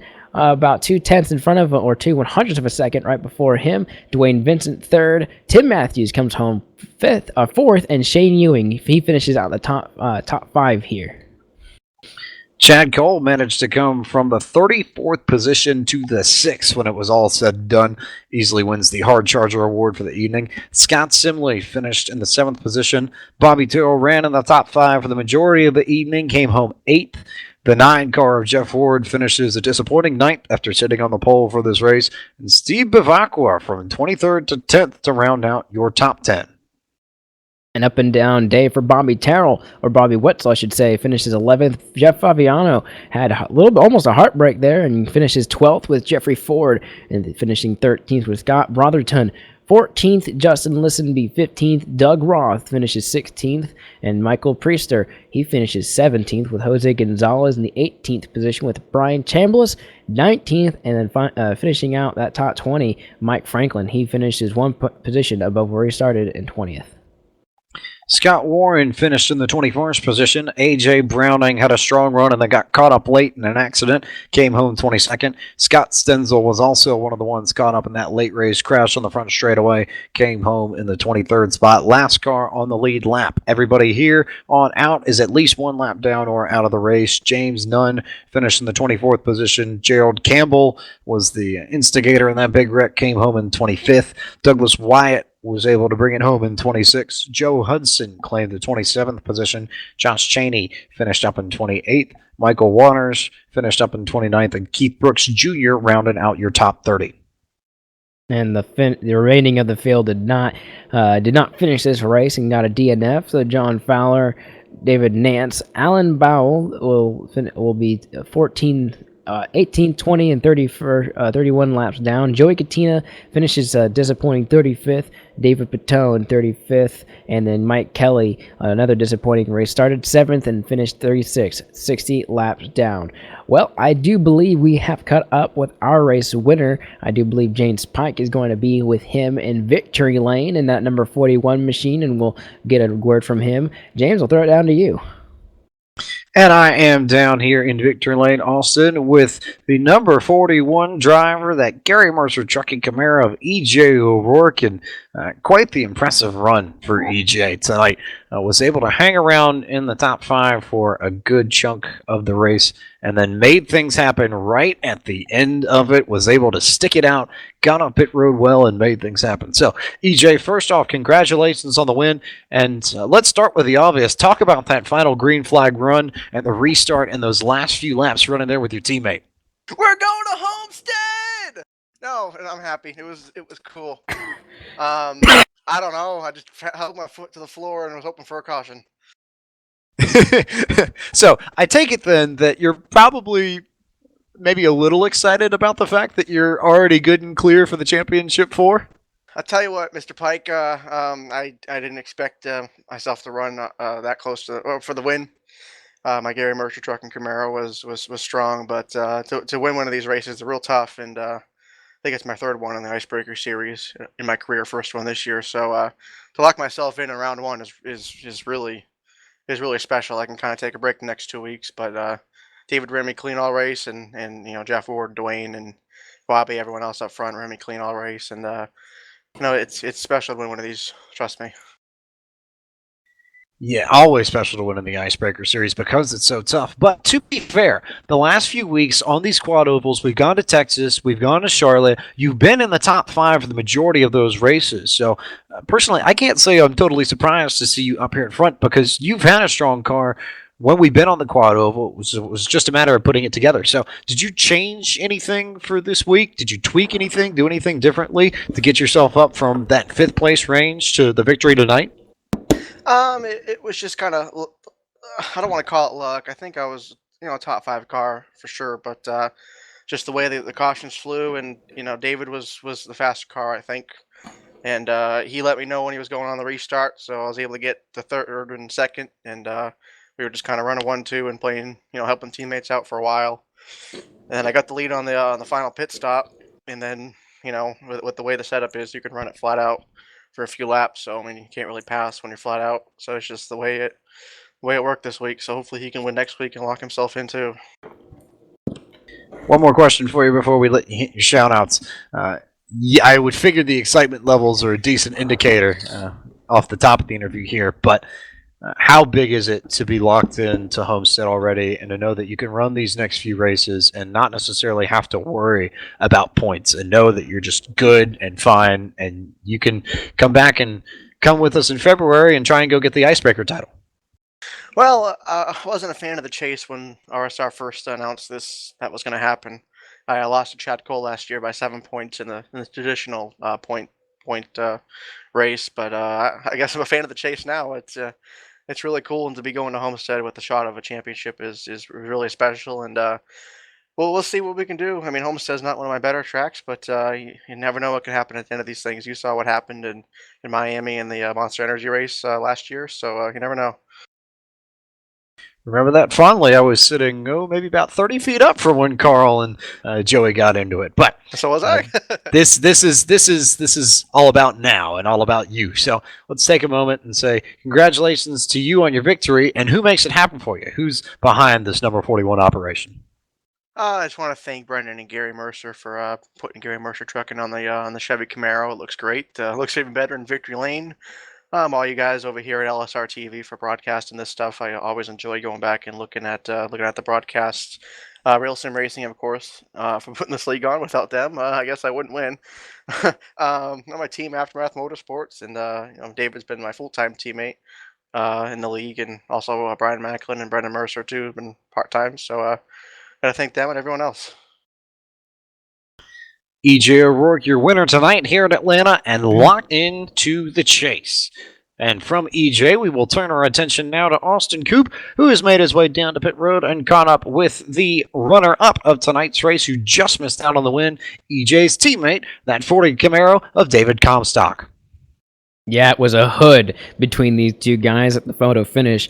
And yeah, I mean, I'm here with David Comstock, and this driver wanted to win just as much as all these other guys as well. And we, excuse me, getting to him right now. David, we talking to your teammate. We just talked about how you guys did a really good job tonight. There was just a hood between you guys tonight.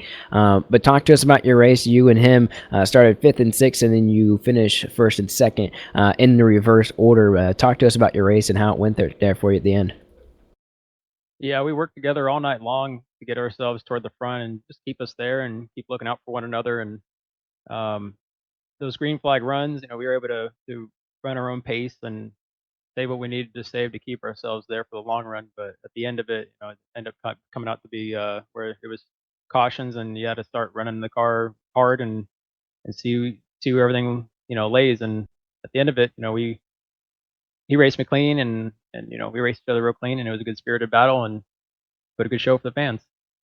Yeah, we've talked about how you and O'Rourke have been up towards the front in these 1.5 mile ovals, and we'd arguably say you've been up towards the front a little bit more often. What for you and your team? What's so special about these 1.5 mile ovals? We see you up here all the time, and you took a win earlier. I think at least one. You may have taken a second one. I may have been off for a week or so, but you had a win earlier on in the season, and it just seems like you always are appearing in the top 5 and at these 1.5 tracks. And what is there some kind of program that you guys have on, or is it just good hard work effort at these tracks? It's just good hard work effort. I mean, I think we had a couple wins for the season at these intermediate speedways, and we pretty much just work on keeping our momentum on these cars here. That's like the biggest thing with these Xfinity cars, is to keep the momentum on them and not wear out your right side tires, because that's the biggest thing. As soon as you start wearing them out, then the other guys will definitely hound on you. So, but it's definitely a total team effort between us. Now, I'll ask you a question you may not 100% like, but which restart do you think you had a better chance of overtaking your teammate? The first one that we had with about 10 laps to go, or the very last one where you almost got him? I would have said the first one just because that one, if it had gone green to the end, I felt that I could have had a better opportunity to make moves and the tires would have worn out a little bit more, and I think that would have played in my advantage. I got a better restart too. That last one there, I didn't quite get a good restart, so that's something for sure that we need to work on. Well, nevertheless, you still get a 1-2 finish. Hopefully next week he can, if you guys are in the same position, he can throw you a bone and maybe help you out there a little bit. But you guys worked really well together, and of course got the 1-2 finish. You guys can't do it alone. He already thanked you. I'm sure you're gonna thank him. But who else makes it happen for you guys? Absolutely, would like to thank everybody at Aftermath Motorsports for allowing myself and AJ work for coming over here and running here every single Monday night with RSR, and you guys, LSRTV for broadcasting, Gary Mercer Trucking for being on board every week, Moss Energy, EJ Brakes, Pick and Jicks, JD Laird for painting my car every single week with JDR Graphics, and new sponsor shout out we got on this week, JT Plaques Plus, locally owned business here in the greater Charlotte area. They design trophies, plaques, promotional items, and custom gifts. So new sponsors we got going on with the quarter panel there with them going here on out throughout the rest of the season. So real excited to have them on board. Appreciate you guys. Well, thank you for giving you a moment of your time, and we'll let you go. Celebrate with your teammate there in Victory Lane, and hopefully, maybe we'll see you in Victory Lane in the next couple of weeks. So we'll let you go. Congratulations on your second place finish. Thank you. We'll see you next week. And that's there you have it, David Comstock, second place finish. And I'd say arguably another happy driver is going to be the 13 of Dwayne Vincent. We'll bring him up here. I do believe Vince Pike has caught up with Dwayne Vincent there a little bit farther down on pit road, and I'll give it to him. You are right. I am here with Dwayne Vincent, who I wouldn't say it was a necessarily vintage Dwayne Vincent stunts the field race, but Dwayne, you had a solid top 10, top 5 car all night. Coming into this, what was your focus? Did you have any sort of goal? Did you feel like you had a car that could win, or were you thinking more, let's get a top 5 move on, and we'll make things happen later on in the chase? I felt like I had a car that could win. For first 10, 15 laps, just tried to maintain some speed, but save tires. And man, after 15 laps, we started reeling in the leaders, and I'll be damn right when we start reeling them in, the caution would fly. So the cautions really messed us up tonight. We needed some long runs. If we could have got good 30, 40, 45, 50 lap runs, I think we could have had something for them. But that's the way it goes. We'll take a top 3. Top 3 will set you up pretty well. And yeah, it looked to me, watching you guys out there, that you did seem like you had a long run car. So I can't say I'm surprised that you confirmed that here for us. But that being said, we go to Chicagoland next week. Fun track, pretty good track for you, if my memory serves me correctly. I figure you're looking forward to the challenge of taking it out up to the Windy City and going after that win that'll lock you into Homestead. Yeah. Yeah, that would be nice. I like Chicago. Should be fun. Hopefully we can get some long runs again. It kind of reminds me of Atlanta, is somewhat, but if we can stay out of trouble, I think we'll be all right. Looking forward to it. And I know there are a lot of people that make it happen for you, Dwayne. So here's your chance. Go ahead, shout out, and let everybody know who supports this number 13 team. Well, I appreciate everything you guys do at LSRTV and all the admins here at RSR. We get to have all the fun while they do all the work, but we really appreciate it. And my buddy Chris Schallenberger tonight came in and spotted for me. That helped out tremendously. And my buddy John Abbott, that's about it. Well, Dwayne, congrats on your third place finish, and we are going to see you next week in Chicagoland. Thank you. Appreciate it. And Austin, as I might have mentioned a few times in the last few minutes, it is Chicagoland Speedway that we head to next week. for round 8 of 10 in the 2016-2017 RSR Icebreaker Winter Series presented by Happy's Paint Shop. Going to go for 120 laps up there, and I think Dwayne was right in that it is a little bit similar to Atlanta, especially in the way these cars tend to fan out on corner entry. You've got a lot of racing lines as you go through turns 1 and 2 and turns 3 and 4 at Chicagoland, and of course you can't forget that arch back straightaway, which gives it just a little bit of character that you don't find at any of the other tracks on the schedule. Yeah, and it has that big swooping front stretch, so like Kansas does. Kansas and Chicagoland were basically built at the same time, and they have really similar deals. But Chicagoland's unique point of its track is it doesn't really have a straightaway. It just keeps. It just keeps going like a little orange. So you always are consistently turning left, which as a driver can, if you're an inexperienced driver, something that you can sometimes forget is that you have to keep turning. It's one of my favorite parts about that Chicagoland track. It's so fast and you hardly ever lay on the brake, if at all. You just let the car just kind of keep going, and there's going to be so much side-by-side action. That track always gets a lot of action in the corners, and then on the front straight, you're going to see some guys go 3, sometimes 4 wide there on the apron. I'm looking forward to it. It's one of my more favorite tracks to watch and broadcast. Definitely not one of my favorites to race, but when you see those guys go 3 wide in the corners, it's a lot of fun to watch. An impressive race, no doubt, in a place where you're right, you do have to be on the wheel. But we'll get back to that in 1 week's time, 9:30 Eastern Time. We'll be live here on LSRTV and iRacing Live for the Chicagoland 120 Race 8 of 10 in this 2016-2017 RSR Icebreaker Winter Series season. So, for everybody at RSR, John Abbott, Chad Cole, Laura Lawson at LSRTV, Cisco Scaramuzza behind the glass, Andy Kessler with RSR, and our CEO, Mr. Evan Pasoko. We thank you for tuning in to tonight's broadcast. For Cisco and my partner Austin Coop, I'm James Pike saying good night to you all, and we will see you 1 week from tonight in the Windy City.